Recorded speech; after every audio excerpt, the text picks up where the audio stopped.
తిరుపతిలోని గరుడ వారధి నిర్వహణను గాలి కుదిలేశారా? గరుడ వారధి కళావిహీనంగా మారిందా అంటే అవుననే సమాధానం వినిపిస్తుంది. గరుడ వారధి నాణ్యత, భద్రతపై అనుమానాలు మొదలయ్యాయి. వారధి నిర్మాణ కాంట్రాక్టర్ ఫ్లైఓవర్ నిర్వహణ, మెయింటెనెన్స్ సక్రమంగా చేస్తున్నారా అన్న అనుమానాలు కలుగుతున్నాయి. వారధి నిర్వహణ లోపం కారణంగా ట్రాఫిక్ సమస్యలతో యాత్రికులు, నగర ప్రజలు తీవ్ర అవస్థలు పడుతున్నారు.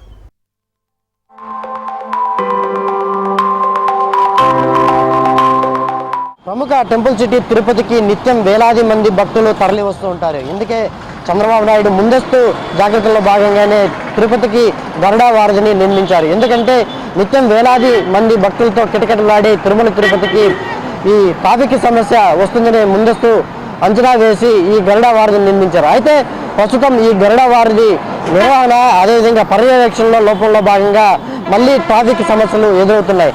అయితే ఎందుకు ఈ సమస్య తలెత్తా ఉంది, ఈ గరుడ వారధికి సంబంధించి పర్యవేక్షణ లోపమా అనే అంశాలు ఇప్పుడు తెలుసుకునే ప్రయత్నం అయితే చేద్దాం.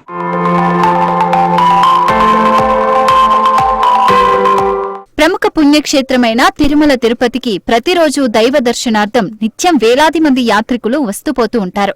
అంతేకాకుండా తిరుపతి నగర ప్రజల సౌకర్యార్థం ట్రాఫిక్ సమస్యలు తీర్చేందుకు 2019లో సీఎం చంద్రబాబు హైదరాబాద్లోని నక్లెస్ రోడ్డు తరహాలో విద్యుత్ దీప కాంతులతో దేదీప్యమానంగా గరుడ వారధి తయారు చేయించాలి అనుకున్నారు. కానీ ప్రస్తుతం ఆ వారధి కళావిహీనంగా మారటం వెనుక అధికారుల నిర్లక్ష్యానికి నిదర్శనమవుతోంది. ఈ వారధి నిర్మాణానికి పునాదిరాయి వేశారు.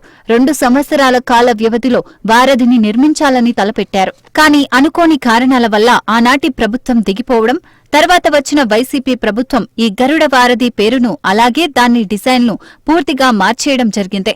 అనంతరం 2024లో పూర్తి చేశారు.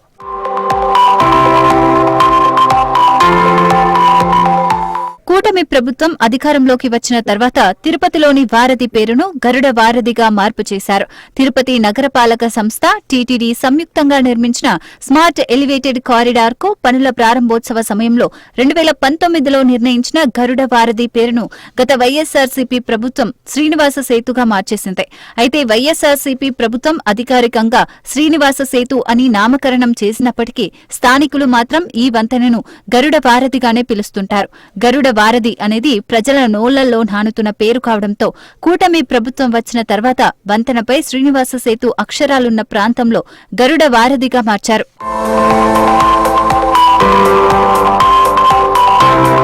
గరుడ వారధి నిర్వహణ లోపం, అధికారుల నిర్లక్ష్యంపై ఏపీ సీఎం చంద్రబాబుకి లేఖ రాస్తానని బీజేపీ నేత నవీన్ కుమార్ రెడ్డి అన్నారు.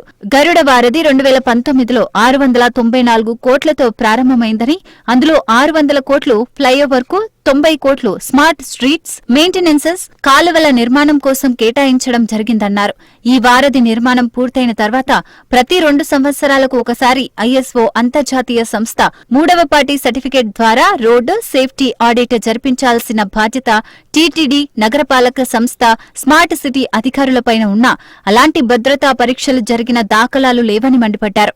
గరుడ వారధికి రోడ్ అండ్ సేఫ్టీ ఆడిట్ జరిగితే వాతావరణ మార్పుల కారణంగా వర్షాలు పడినప్పుడు, ప్రమాదాలు జరిగి ప్రాణ నష్టం జరిగినప్పుడు ఫ్లైఓవర్ నిర్మాణంలో ఏదైనా చిన్న పొరపాట్లు ఉంటే గుర్తించి వెంటనే సరిచేసుకునే అవకాశం ఉంటుందని తెలిపారు.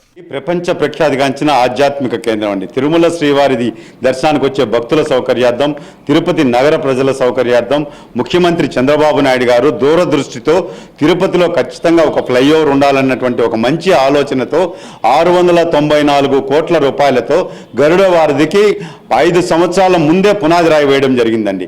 అది ఇటీవల పూర్తి చేశారు. గత ప్రభుత్వంలో దాన్ని ప్రారంభించి సంవత్సరం రోజులు కూడా పూర్తి కాకముందే ఏదైతే బ్రిడ్జి మీద ఎక్స్పాన్షన్ జాయింట్స్ అనేది ఉంటాయండి, అది ప్రతి 4 కిలోమీటర్లు 5 కిలోమీటర్లకి ఖచ్చితంగా రోడ్ సేఫ్టీ అనేది ఆడిట్ ఒకటి జరగాలండి. ఖచ్చితంగా అది ఐఎస్ఓ వాళ్ళు ఇస్తారు. థర్డ్ పార్టీ కమిటీ వచ్చి దాన్ని బ్రిడ్జిని పరిశీలించి ఎక్కడెక్కడ లోపాలు ఉన్నాయి, దాన్ని ఏ విధంగా సరిదిద్దుకోవాలని చెప్పని వాళ్ళు సర్టిఫై చేస్తారు. ఆ థర్డ్ పార్టీ సర్టిఫికేట్ ఐఎస్ఓది ఇంతవరకు కాంట్రాక్టర్ తీసుకోలేదు. అదేవిధంగా ఏదైతే స్మార్ట్ సిటీ అధికారులు ఉన్నారో దీనిలో ముఖ్యంగా తిరుమల తిరుపతి దేవస్థానము, నగరపాలక సంస్థ, టీటీడీ కాంట్రిబ్యూషన్ ఎక్కువ ఉందండి. ఆ గరుడ వారధిలో కోట్లాది రూపాయలు మీరు ఇచ్చారు భక్తులకు కానుకలు సమర్పించే డబ్బుతో. అది మీరు టీటీడీ ఈఓ గారు కానీ, నగరపాలక సంస్థ కమిషనరు అసలు ఐఎస్ఓ సర్టిఫికేట్ ఉందా లేదా ఒక్కసారి పరిశీలించండి. కాగా గరుడ వారధి ఫ్లైఓవర్ కింద ఉన్న లీలామహల్ నుంచి లక్ష్మీపురం, శంకరంబాడి సర్కిల్, పద్మావతిపురం పైభాగం వరకు ఉన్న జంక్షన్ల డివైడర్ల బ్యూటిఫికేషన్ నిర్వహణ బాధ్యత కాంట్రాక్టర్దే అయినా గాలికి వదిలేశారని స్థానికులు మండిపడుతున్నారు.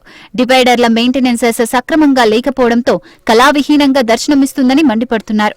గరుడ వారధి 5 సంవత్సరాల నిర్వహణ కొరకు సుమారు 25 కోట్లతో అదే కాంట్రాక్టర్కు అప్పచెప్పడం, అందులో కొంత నిధులు విడుదల చేయడం జరిగినా నిర్వహణ లోపం కారణంగా ట్రాఫిక్ సమస్య పెరగడం నగర ప్రజలకు, యాత్రికులకు శాపంగా మారుతోంది.